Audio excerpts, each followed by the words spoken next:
लोगों कभी किसी भी हाल में फर्ज नमाज मत छोड़ना।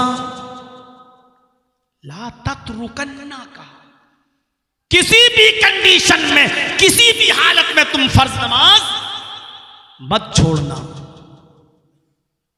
फ़इन्न मन तरक सलातन मक्तूबतन मुतअम्मिदन, इसलिए कि जो कसदन जानबूझकर आमदन फर्ज नमाज तर्क कर देता है, फर्ज नमाज छोड़ देता है, फ़क़द बरियत मिन्हु ज़िम्मतुल्लाह, तो अल्लाह की फिर उसके ऊपर कोई जिम्मेदारी नहीं रहती।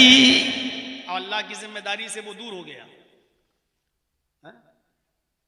ड्राइवर बैठता कहता नहीं साहब आप मुझ पर भरोसा रखते हैं, ये अल्लाह के बाद आप पर ही भरोसा है भाई, तो ठीक है, जब आप मुझको भरोसा रखते हो तो अभी आपको खैरियत के साथ पहुंचाना ये मेरी जिम्मेदारी है, ठीक है चलिए।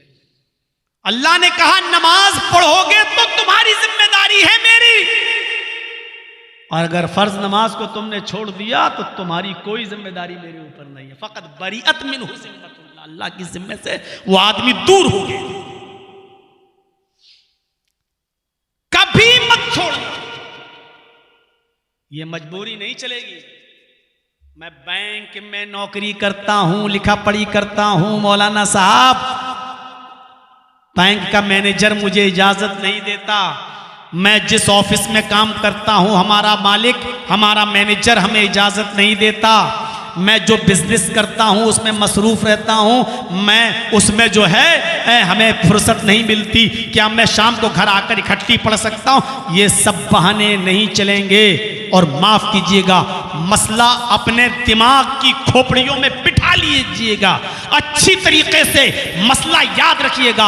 हर वो सर्विस चाहे सरकारी हो या प्राइवेट, हर वो नौकरी चाहे वो सरकारी हो या प्राइवेट, हर वो बिजनेस जो आपका अपना हो चाहे जैसा भी हो, अगर उस बिजनेस में या उस सर्विस से आपकी नमाज छूट रही है तो वो सर्विस भी आपके लिए हराम है और वो बिजनेस भी आपके लिए हराम है।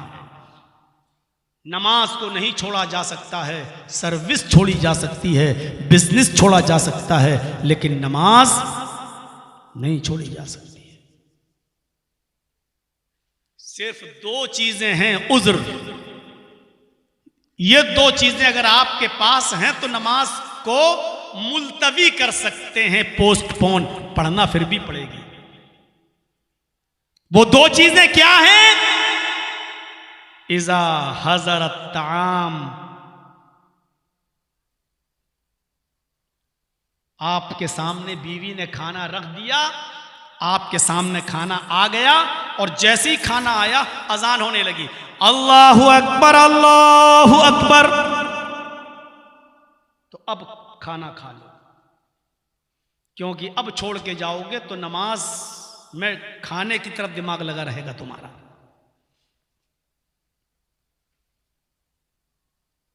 अजान हो रही है और बीबी कह रही बैठो अभी मैं खाना लेकर आ रही हूं, और खाना आने से पहले अगर अजान हो जाए तो फिर पहले नमाज पढ़ने जाओगे।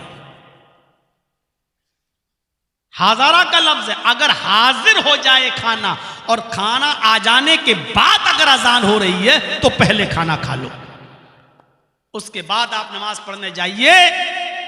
जो रकातें मिल जाएं वो पढ़ लो, जो छूट जाएं वो बाद में पूरी कर लो, आप गुनाहगार नहीं होंगे। ये पहला उज्र चलेगा, ये उज्र है, इसकी इजाजत दी है अल्लाह के रसूल ने। और दूसरा उज्र, अजान हो रही है और यहां अजान होते ही आपको क़ज़ाए हाजत की जरूरत पेश आ गई, लेटरीन पेशाब की जरूरत पेश आ गई, तो जाहिर बात है कि ये चीज रोकने से रुकती नहीं है।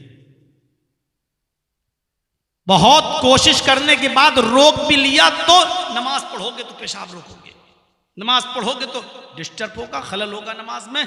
यहां इजाजत दी है शरीयत ने कि अगर अजान हो रही हो या हो जाए और अब तुम्हें क़ज़ाए हाजत की जरूरत है तो पहले लेटरीन से फारिग हो लो, पहले पेशाब कर लो, उसके बाद वुजू बनाओ, मस्जिद में जाओ, जो रकातें मिल जाएं वो पढ़ लो, जो छूट जाए वो बाद में पूरी कर लो। इन दो उज्र के अलावा तीसरा कोई उज्र नहीं है शरीयत के अंदर।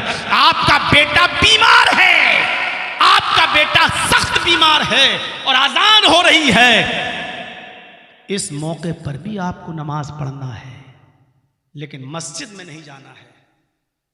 जल्दी से अपने घर में वुजू बनाइए और जल्दी से सिर्फ फर्ज रकातें अदा कर लीजिए बस। ला तत्रुकन्न सलातन मक्तूबतन मुतअम्मिदन, फर्ज नमाज कभी मत छोड़ना, किसी भी कंडीशन में मत छोड़ना। आपका बेटा बीमार है, इधर अजान हो रही है, अजान के बाद 15 मिनट के बाद जमात होगी, जमात में भी इमाम साहब अगर लंबी लंबी सूरतें पढ़ देंगे तो और 10 मिनट चले जाएंगे। अब बेटा ज्यादा सीरियस है, जल्दी से वुजू बनाइए, जल्दी से घर में सिर्फ फर्ज नमाज अदा कीजिए और अपने बेटे को एम्बुलेंस में बैठाइए, गाड़ी कीजिए, टोटो कीजिए, टेम्पो कीजिए, गाड़ी लीजिए, अपनी 4 व्हीलर लेके जाइए अस्पताल। नमाज इस कंडीशन में भी माफ नहीं है, आपको पढ़ना पड़ेगा। नमाज किसी भी कंडीशन में माफ नहीं, किसी भी कंडीशन में। हमारी मां बहनों को चंद दिन की छूट मिल जाती है, बस उसके अलावा कोई कंडीशन में माफ नहीं है। उनको अपने महीने के चंद दिनों के लिए नमाजें छोड़ना पड़ती हैं। उनको भी अल्लाह के रसूल ने कहा कि अब इसको दोहराने की ज़रूरत नहीं है, बाद में पढ़ने की ज़रूरत नहीं है। लेकिन याद रखेंगी हमारी माँ बहनें भी, जिस दिन वो पाक होंगी, जिस दिन उनका पीरियड बंद होगा, उनको उसी वक्त गुस्ल करना है, उसी वक्त गुस्ल करना है और नमाज पढ़ना है। अगर वो 3 बजे 4 बजे दिन में पाक होती हैं, असर का वक्त शुरू हो चुका है, फौरन गुस्ल करेंगी और असर के वक्त अब असर की नमाज नहीं पढ़ेंगी, जोहर की 4 रकात पढ़ेंगी और 4 रकात असर की पढ़ेंगी। जोहर और असर वो जमा करके पढ़ेंगी। याद रखिएगा, यहां मुसाफिर वाला हुक्म होगा उनके ऊपर, क्योंकि अगरचे जोहर का वक्त निकल गया लेकिन असर का वक्त है और मुसाफिर जोहर और असर दोनों को एक साथ पढ़ सकता है। इसलिए वो औरत जो 3:30 बजे पाक हो रही है और असर का वक्त शुरू हो चुका है, तो असर के वक्त नहाएगी और नहाने के बाद 4 रकात जोहर पढ़ेगी और 4 रकात वो असर पढ़ेगी। हां, अगर जोहर से पहले पाक होती है तो सिर्फ जोहर की नमाज पढ़ेगी, फिर असर के वक्त असर की पढ़ेगी। लेकिन अगर असर के बाद पाक हो रही है तो जोहर भी पढ़ेगी और असर भी पढ़ेगी। यही हाल मगरिब का है। अगर कोई औरत रात में 10 बजे पाक हो रही है तो 10 बजे वो नहाएगी, गुस्ल करेगी, 3 रकात मगरिब पढ़ेगी और 4 रकात इशा पढ़ेगी। 3 मगरिब और 4 इशा, ये रकातें पढ़ने के बाद मगरिब और इशा को जमा करेगी, जमा करेगी। मेरे भाइयों, हां, अगर मगरिब से पहले पाक हो रही है तो जोहर और असर दोनों पढ़ेगी। मगरिब के बाद पाक हो रही है और इशा का वक्त शुरू नहीं हुआ है तो सिर्फ मगरिब पढ़ेगी, और इशा के बाद पाक हो रही है तो मगरिब और इशा दोनों पढ़ेगी। याद रखिएगा, बात थोड़ी सी आगे निकल गई। इसके अलावा कोई कंडीशन नहीं है नमाज की माफ की। खड़े होकर पढ़ने की ताकत नहीं है तो बैठकर पढ़ो, बैठकर पढ़ने की ताकत नहीं है तो लेटकर पढ़ो, लेटकर पढ़ने की ताकत नहीं है तो करवट से पढ़ो, करवट से पढ़ने की ताकत नहीं है तो आंख के इशारे से पढ़ो, आंख के इशारे से पढ़ने की ताकत नहीं है तो अपना होंठ हिला हिला कर पढ़ो। वुजू नहीं कर सकते हो तो तयम्मुम करके पढ़ो। नलकी लगी हुई है पेशाब की जगह पर, थैली लटकी है, आप बार बार इस्तिंजा नहीं कर पा रहे हैं तो जानते हो इस थैली का क्या हुक्म है?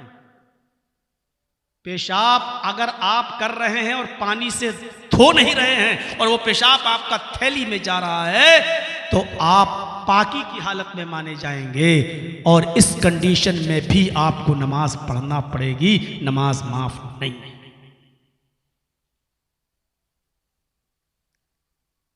कहां हैं हम और आप? बहुत मामूली समझ रखा है ना नमाज के मामले को। इस कंडीशन में भी नमाज पढ़ना पड़ेगी। और 100 की एक बात आपको कह दूं, 10 लड़कियों के बाद आपको अल्लाह ने एक लड़का दिया है, कितनी खुशी होगी। 6 लड़कियों के बाद एक लड़का आपके घर में पैदा हुआ, कितनी खुशी होगी। आप फूले नहीं समा रहे हैं मारे खुशी के कि आज हमें लड़का हुआ, अल्लाह ने मुझे बेटा दिया है। यहां बेटे की पैदाइश की खबर आपके कानों में जाती है और इधर आजान की आवाज आ रही है, हय्या अलस सलाह। इस खुशी के आलम में भी तुम अल्लाह को फरामोश नहीं कर सकते हो, भूल नहीं सकते हो। अल्लाह ने तुझे 6 बेटियों के बाद एक बेटा दिया है, अब नमाज का वक्त हो गया है। इस खुशी के आलम में भी तेरे ऊपर नमाज माफ नहीं है, तुझे अभी भी नमाज पढ़ने के लिए जाना पड़ेगा। अच्छा सुनिए, 6 बच्चियों के बाद एक बेटा पैदा हुआ था, 12, 13, 15 साल की उम्र में उसका इंतकाल हो गया। क्या हालत होगी। एक बेटा था वो भी अल्लाह ने ले लिया। क्या पहाड़ टूटेगा बाप के ऊपर। उस बाप के कलेजे से पूछो क्या गुजरेगी उसके ऊपर।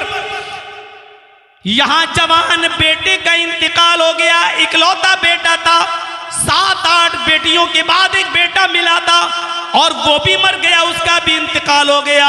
यहां आप टेंशन में अपने बेटे की जुदाई में रो रहे हैं, आपकी आंखों से आंसू बह रहे हैं और इस वक्त अजान का आवाज आपके कानों में आ रही है, हय्या अलस सलाह। थोड़ी देर के लिए अपना टेंशन दूर करो, अपने बेटे के गम को भुला दो और इस कंडीशन में भी तुम्हें नमाज पढ़ने के लिए जाना है। जवान बेटे के इंतकाल पर भी जब अल्लाह ने नमाज की रुखसत नहीं दी और माफी नहीं दी, तो हालत खुशी में और हालत बहाली में और अच्छी कंडीशन में नमाज कैसे माफ हो जाएगी। सोचो तो जरा, जवान बेटे की लाश रखी है और अजान हो गई है, जाओ। उस वक्त ये उज्र नहीं माना जाएगा कि बेटे का इंतकाल हो गया था इसलिए चलो छूट गई, बाद में पढ़ना ही, अब तुम्हें जाना पड़ेगा, ये उज्र नहीं है। और जब जवान बेटे का मर जाना उज्र नहीं है, तो तेरी बैंक की नौकरी कैसे उज्र हो जाएगी, तेरा सरकारी स्कूल में टीचर होना कैसे उज्र हो जाएगा, ये भी उज्र नहीं माना जाएगा। नमाज अपने वक्त पर पढ़ना है। मेरे प्यारे साथियों, 3 चीजें हो गई और भी 2 चीजें और। वला तशरबन्न खमरन फइन्नहु रासु कुल्ले फाहिशतिन। शराब हरगिज मत पीना। ला तशरबन्न खमरन। आप लोग तो हर चीज को खाना बोलते हैं, शराब को भी खाना, दूध को भी खाना, पानी को भी खाना। लेकिन अगर हम खाना बोलेंगे तो यूट्यूब पे सब चलेगा, तो पूरी दुनिया में हंसेंगे लोग, कहेंगे मौलाना साहब शराब को खाना बोल रहे हैं, इसलिए भैया मैं आपकी जबान थोड़ी देर के लिए भूलूंगा मैं। ला तशरबन्न खमरन, हरगिज मत पीना। और क्यों मत पीना, आगे के जुमले, फइन्नहु रासु कुल्ले फाहिशतिन। शराब हर गंदी और फहश और बुराई की जड़ है। जिसको अल्लाह के नबी ने बुराई की जड़ कहा हो, वो कभी अच्छी चीज नहीं हो सकती है। तुम्हें अच्छी लग रही है वो अलग बात है, तुम्हें उसका टेस्ट अच्छा लग रहा है वो अलग बात है, लेकिन जिसको हमारे नबी ने तमाम बुराइयों की जड़ कह दिया हो, वो कभी अच्छी चीज हो नहीं सकती। सुनन नसई की वो रिवायत मालूम है आपको, हजरत उस्मान गनी उस हदीस के रावी हैं। बनी इस्राइल में एक औरत थी बदकार, उसका शौहर मर चुका था। वो नौजवानों को तलाश करती थी गलत काम के लिए। उसको खबर मिली कि एक बहुत नेक आदमी, बेचारे दाढ़ी वाले, अल्लाह वाले, 5 वक्त के नमाज, बड़े नेक आदमी, बड़े खूबसूरत कपड़ा बेचते हैं। तो उसने अपनी नौकरानी से कहा कि इस मौलाना को, इस अच्छे आदमी को, इस नेक आदमी को जरा मेरे पास लाओ, बड़ा खूबसूरत नौजवान है, बहाना बनाकर मेरे पास लाओ और इसके साथ मैं गलत काम। वो अपने नौकरानी को पैसा देती थी और किसी तरीके से उस नौजवान लड़के को बुला लिया। अब जब नौजवान लड़का वहां आया, कहा कि मेरी मालिकन आपसे कपड़ा खरीदना चाहती हैं, आप चलिए। जब ये नौजवान लड़का वहां पहुंचा, नेक था, अल्लाह वाला था, बड़ा शरीफ, जब ये वहां पहुंचा, पहुंचने के बाद नौकरानी ने कहा कि आप अंदर चले जाइए, हमारी मालिकन दूसरे तीसरे दरवाजे के अंदर बैठी हुई हैं, जाइए आप उनको कपड़ा दे दीजिए। ये अंदर चले गए, एक दरवाजा बंद, दूसरा खोला, अंदर चले गए, दूसरा दरवाजा बंद, तीसरा दरवाजा खोला, अंदर चले गए, तीसरा दरवाजा बंद, चौथे दरवाजे को खोला तो औरत बैठी हुई है। उसने कहा आओ, ये कपड़ा दिखाने लगे, ये इतने रुपए मीटर, ये इतने रुपए मीटर, ये इतने रुपए, कपड़ा दिखाने लगे। और वो कहती, उसको कपड़ा खरीदना ही नहीं था। उसने कहा अरे ये सब रखिए, आप कपड़ा नहीं खरीदना है, आप मुझे खुश कर दीजिए, आपको कितना पैसा चाहिए मैं दे दूंगी, आपको कितनी रकम चाहिए मैं दूंगी, आप मुझे खुश कर दिए। हदीस के अल्फाज, उस औरत ने कहा उदनु मिन्नी, मेरे करीब आइए, मेरे साथ गलत काम कीजिए, मेरे साथ हम बिस्तरी कीजिए, मेरे साथ जिना कीजिए। इन्होंने उसको अल्लाह के अजाब से डराया। अब जिसके ऊपर जवानी का भूत सवार हो वो अल्लाह के अजाब से डरेगा? कितना समझाएंगे कि हमारे यहाँ की लड़कियां अल्लाह के अजाब को नहीं जानती हैं, फिर भी भाग भाग के शादियां कर रही हैं। नहीं हो रहा है क्या समाज में और सोसाइटी में है? हमने तो सुना है कि 2-2, 3-3 बच्चों की अम्मा भी भाग रही हैं अपने बच्चे छोड़ छाड़ के। अब इन औरतों के सामने अल्लाह का अजाब बयान करोगे तो इनको समझ में आएगा?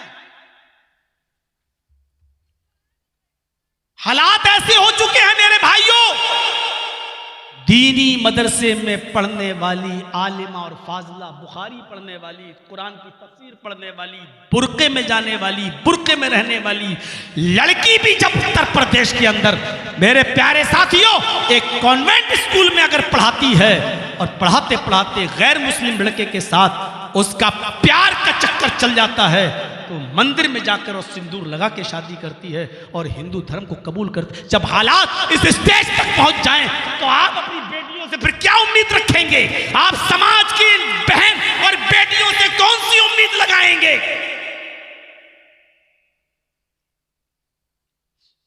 और सुन लो, दुनिया का कोई भी मौलवी इन भागी हुई लड़कियों का निकाह पढ़ाता है, वो मौलवी भी मरदूद है। कोई भी लड़की किसी भी लड़के के साथ भागकर किसी दूसरी जगह अगर शादी करती है तो वो शादी नहीं मानी जाएगी। कोर्ट मैरिज करती है तो वो भी जायज नहीं है। दूसरे गांव में जाकर कोई हाजी, कोई नमाजी, कोई बुढ़ा, कोई बुजुर्ग आदमी कहता बेटी कोई बात नहीं, मैं तेरा बाप बन गया हूं, तो तेरे बाप बन जाने से वो तेरी बेटी नहीं बन जाएगी।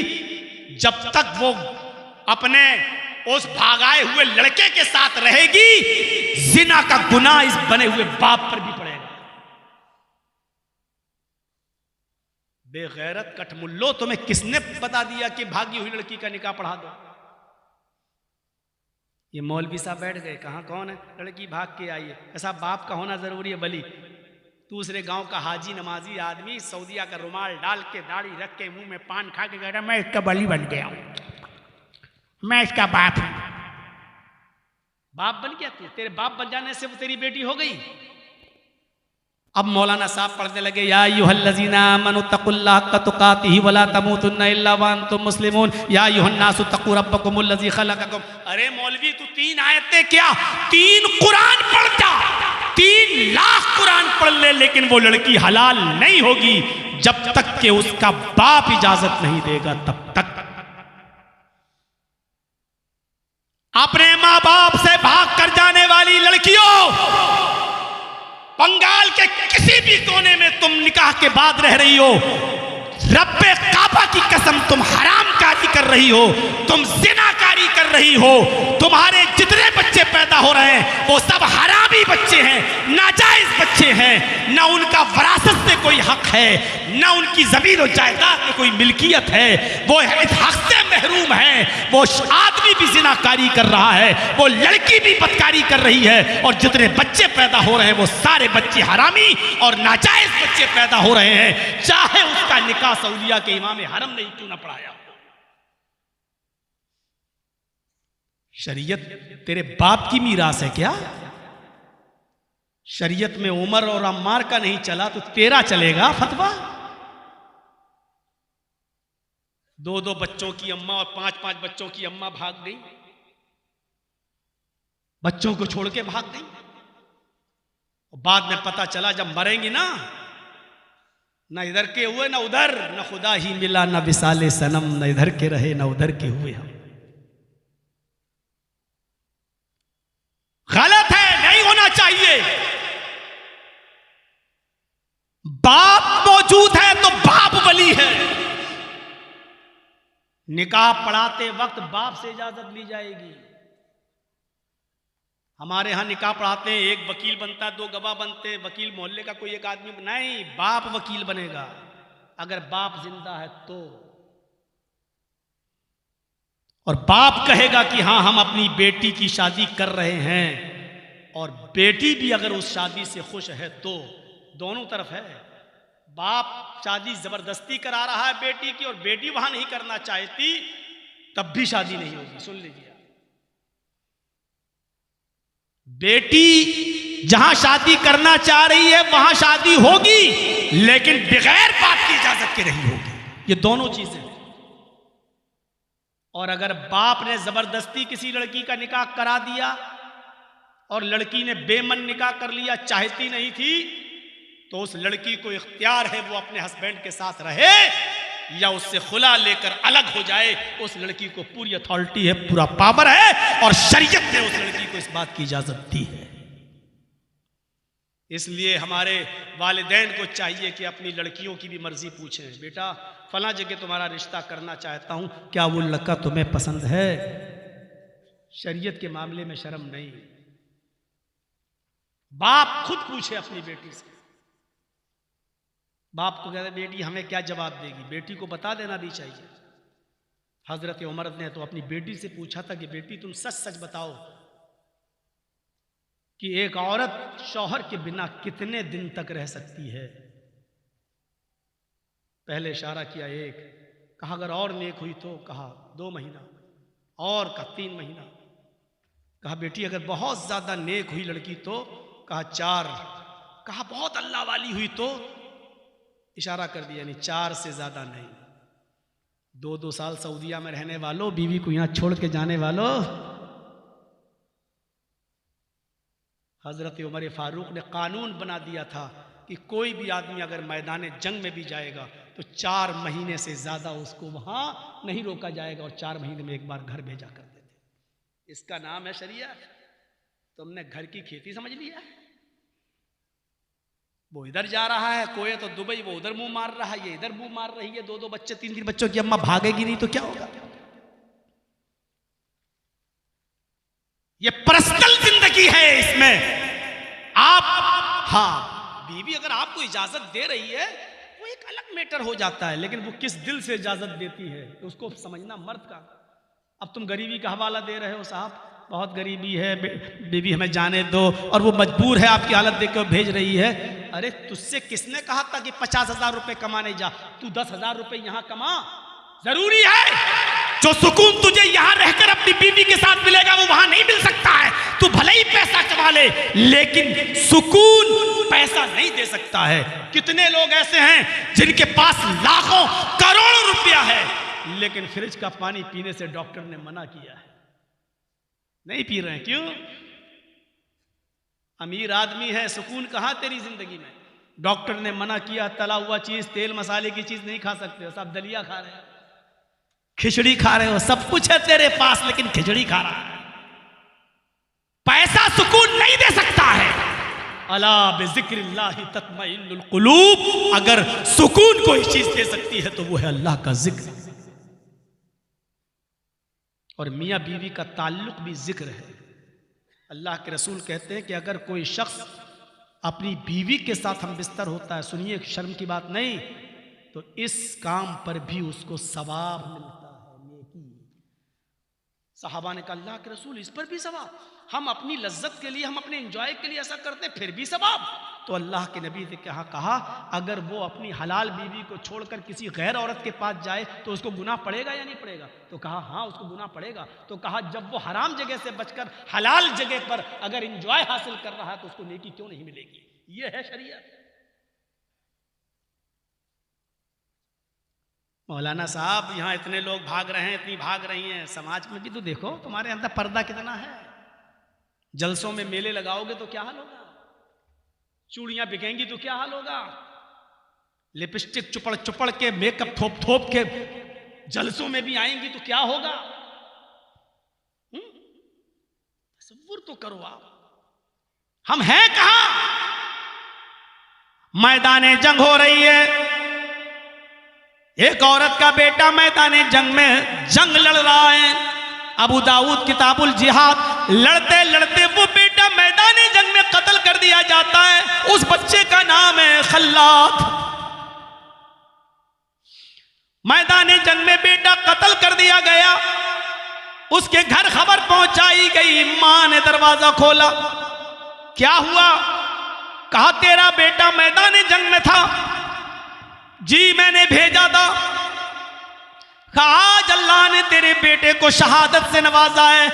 मां तेरा बेटा शहीद हो गया, तेरा बेटा मैदाने जंग में कत्ल कर दिया गया। उसने नजरें आसमान पे डाली और आंसुओं को पी गई। उसने आंसू जमीन के ऊपर नहीं गिरने दिए।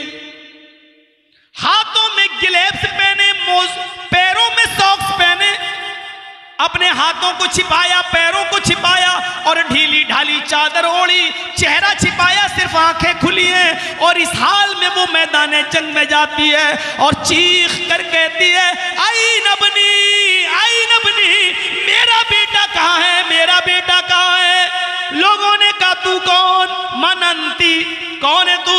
उसने कहा खल्लाद की माँ उम्मे खल्लाद। कहा जाओ इसको इसके बेटे की लाश के पास पहुंचा दो, ये अपने बेटे को देख ले। लोगों ने उसके बेटे की लाश के पास पहुंचा दिया। मां अपने बेटे को देख रही है, आंखों में आंसू आ रहे हैं, लेकिन अल्लाह का शुक्र अदा कर रही है। अल्लाह तूने मेरे बेटे को शहादत से नवाजा है, मेरे बेटे को शहादत का दर्जा अता फरमाया है। लोगों ने कहा, सहाबा ने कहा, ऐ खातून, ऐ खल्लाद की माँ, इस हाल में कि तेरा बेटा मर गया, तेरा बेटा शहीद हो गया, कत्ल कर दिया गया, और तू हाथों में गिलेब्स पहने, पैरों में सॉक्स पहने हैं, अपना चेहरा छिपाए हुए, ये बेटे की मौत की खबर सुनकर तो बड़ी बड़ी माएं पागल हो जाती हैं, उनका दिल गुर्दा बाहर आ जाता है, बाल नोचने लगती हैं, कपड़े फाड़ने लगती हैं। इस हाल में भी तू पर्दे का इतना ख्याल कर रही है, अपने बेटे को भी देखने आई तो इस पर्दे के साथ चीख कर कहती है, ओ मोहम्मद के साथियों, मैदाने जंग में मैंने अपना बेटा खोया है, अपना पर्दा नहीं। मैदाने जंग में अपने बेटे को जाये किया है, मैंने अपना बेटा खोया है, मैं अपनी शर्म और हया नहीं खो सकती। ये था पर्दा। मैदाने जंग में भी मैंने अपना बेटा खोया है, मैंने अपना पर्दा नहीं खोया, मैं अपनी हया नहीं खो सकती। तुम जाओगे तो चेहरा खोल के देखूंगी, जब तक तुम मेरे सामने रहोगे मैं चेहरा खोलकर अपने बेटे को नहीं देखूंगी। मेरी मां बहनों, सच बताना, इस हदीस की रोशनी में जरा अपना चेहरा देखकर बताओ, इस हदीस के आईने में तुम कैसी लग रही हो। इस हदीस के आईने में, इस किस्से और इस कहानी के आईने में झांक कर देखो, तुम्हारा चेहरा कैसा लग रहा है, हम कैसे नजर आ रहे हैं। वला तशरबन्न खमरन फइन्नहु रासु कुल्लि फाहिशा। बात आगे निकल गई। वो आदमी उस औरत के पास चला गया, उसने कपड़ा हटा दिया, हटाओ रखो, पैसा मैं दूंगी तुम्हें, रकम, आओ मेरे साथ जिना करो। यहीं से हम भाग गए थे, दूसरी तरफ चले गए थे। उसने बहुत समझाया, अल्लाह के अजाब से डरो। जवानी का भूत चढ़ा, शौहर मर चुका था, कहने लगी सब समझा चुके, ठीक है चलो अब आओ मेरे साथ जिना करो। कहा कि नहीं, मैं ये काम नहीं कर सकता। उसने कहा तो 3 कामों में से कोई एक काम करो। कहा क्या? एक छोटा सा बच्चा बैठा था 4-5 साल का, टेबल पे शराब रखी थी और एक तरफ खूबसूरत औरत खुद बैठी थी। उसने कहा, मेरे साथ जिना करो। कहा नहीं कर सकता। नहीं कर सकते तो इस बच्चे को कत्ल कर। कहा यह भी नहीं कर सकता। कहा शराब पियो। इन 3 कामों में से कोई एक तो करना पड़ेगा, और अगर नहीं करते हो तो तुम चारों तरफ से घिर चुके हो, तुम्हारी जान जाएगी। इसने बहुत गौर किया, जान बचाना भी जरूरी था। सोचा क्या करूं, जो छोटा गुनाह है वो कर लेता हूं।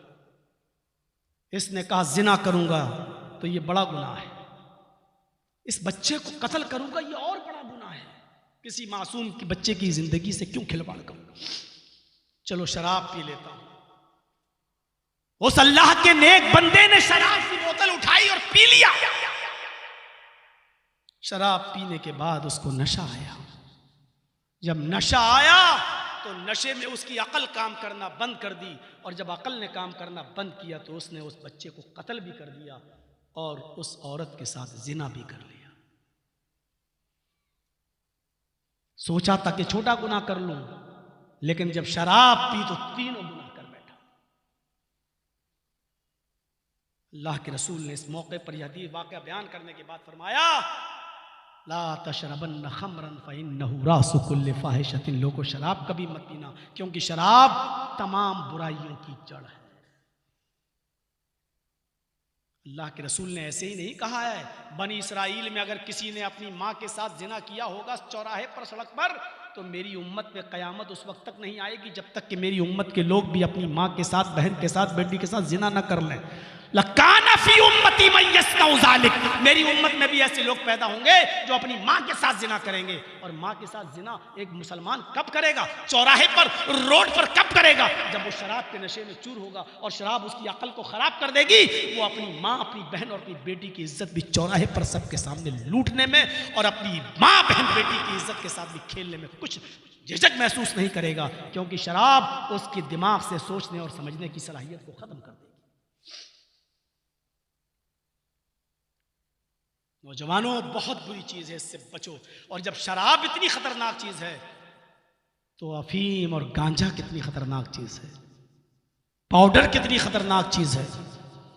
आप कितनी भी नमाजें पढ़ लो, कितने भी रोजे रख लो, कितनी भी मस्जिदें बना लो, कितनी भी मस्जिदों को आबाद कर लो, लेकिन जब तक लोगों की जिंदगियों से खिलवाड़ करने वाली चीजों को नहीं रोकोगे, तुम कामयाब नहीं हो सकते हो। एक तरफ अल्लाह की इबादत कर रहे हो और दूसरी तरफ वो चीज तुम पैदा कर रहे हो और बेच रहे हो और उसका बिजनेस कर रहे हो जो लोगों की जिंदगी से खेल रही हैं। कितने नौजवान आज अपनी माँ को मार रहे हैं सिर्फ अफीम की वजह से, गांजे की वजह से, अपने बाप के दुश्मन बने हैं। जमीन और जायदाद को भाई भाई का दुश्मन हो चुका है। आपकी इस गलत बिजनेस से आप अपने आप को वलीउल्लाह समझ रहे हैं। नमाज पढ़ने के बाद आप बहुत नेक समझ रहे हैं अपने आप को। मेरे भाइयों, ये चीजें हराम हैं और हराम ही रहेंगी। इसलिए शराब से आप तौबा कीजिए और शराब से इज्तिनाब कीजिए। ये 4 चीजें हो गई हैं मेरे भाइयों। 5वीं चीज मैंने एक और पढ़ी थी।